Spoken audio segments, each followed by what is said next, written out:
Hello students, next topic is the aristocracy and the new middle class, कुलीन तंत्र और मध्यम वर्गीय परिवार.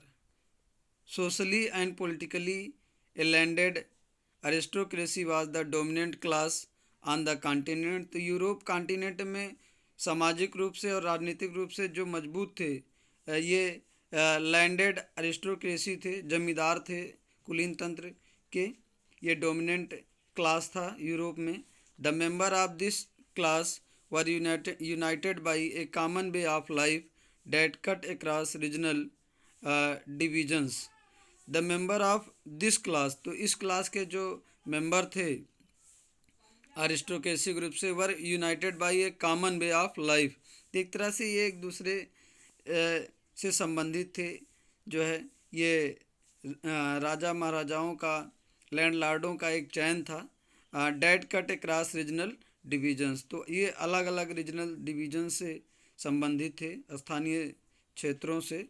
दे owned estates in the countrysides and also town houses. They own the states. ये इनका control states पे था. एंड इन कंट्री साइड में भी outskirt of the city.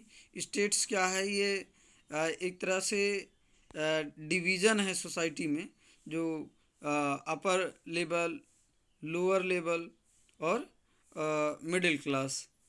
And also in the town houses they speak French for the purpose of diplomacy and in high society. तो इन aristocracy group high society से belong करने वाले थे और ये French language use करते थे अपनों को अलग रखने के लिए, अपना अलग स्टैंडर्ड बनाने के लिए. Their families were often connected by ties of marriage. तो इनका परिवार जो है ये विवाह के संबंध जालों में बंधा होता था. मीन्स एक अरिस्टोक्रेसी ग्रुप दूसरे अरिस्टोक्रेसी ग्रुप के रिश्तेदार होते थे या उनसे संबंधित होते थे, मैरिज या रिलेशन से संबंधित होते थे. This powerful aristocracy was however numerically A small group. और इनकी संख्या बहुत ही कम थी. The majority of population was made up of peasantry. तो ज़्यादातर जो संख्या थी वो पीजेंट्री की थी, फार्मर्स ग्रुप की थी. To the west the bulk of the land was farmed by tenants and small owners. To the western side में the bulk of the land, ज़्यादातर जो ज़मीनें थी, farmed by tenants and small owners. Tenants के control में और small owners थे, छोटे छोटे लैंडलॉर्ड्स थे या लैंड के ओनर थे.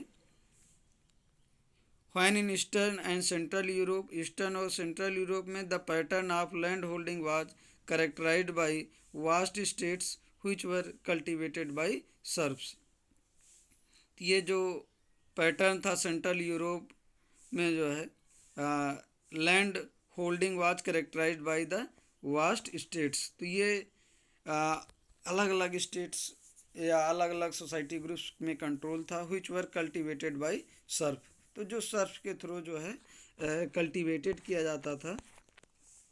इन western and parts of central Europe the growth of industrial production and trade meant the growth of towns and the emergence of commercial classes whose existence was based on production for the market. तो in the western part of the central Europe, तो western part of central Europe में the growth of industrial production, यहाँ पे industrial production का growth था, औद्योगिक उत्पादन होता था. And trade mean the growth, व्यापार का मतलब क्या, व्यापार होने से किसका ग्रोथ हुआ, टाउन्स का, शहर डेवलप हुए, कस्बे डेवलप हुए. And emergence of commercial classes, तो एक नया कमर्शियल व्यवसायिक ग्रुप डेवलप हुआ whose existence was based on production for the market, जिनका उद्देश्य था कि वो मास प्रोडक्शन करेंगे. Industrialisation began in England in the second half of the 18th century. तो इंग्लैंड में इंडस्ट्रियलाइजेशन, औद्योगिकरण second half of the 18th century में प्रारंभ हुआ. But in France and part of German state it occurs only during the 19th century. लेकिन France और कुछ Germany के कुछ हिस्सों में, कुछ राज्यों में ये इंडस्ट्रियलाइजेशन 19th सेंचुरी में स्टार्ट हुआ। In its wake new social groups came into being, तो इसकी वजह से एक नया समुदाय डेवलप हुआ। ए वर्किंग क्लास पॉपुलेशन, कार्य करने वालों का ग्रुप डेवलप हुआ। And middle classes made up of industrialist, और मिडिल क्लास के जो लोग थे वो इंडस्ट्रियलिस्ट थे, उद्योगपति थे। इसके बाद मिडिल क्लास में जो शामिल होने वाले लोग हैं इंडस्ट्रियलिस्ट थे, बिजनेसमैन एंड प्रोफेशनल। तो मिडिल क्लास में कौन कौन लोग शामिल थे? Industrialist, businessman and professionals. In central and eastern Europe these groups were smaller in number. तो इन सेंट्रल और ईस्टर्न यूरोप में इन ग्रुप्स की संख्या बहुत ही कम थी, smaller in number till late 19th century, late 19th century तक। It was among the educated liberal middle classes, तो इसमें एजुकेटेड लोग शामिल थे, लिबरल मिडिल क्लास के लोग थे।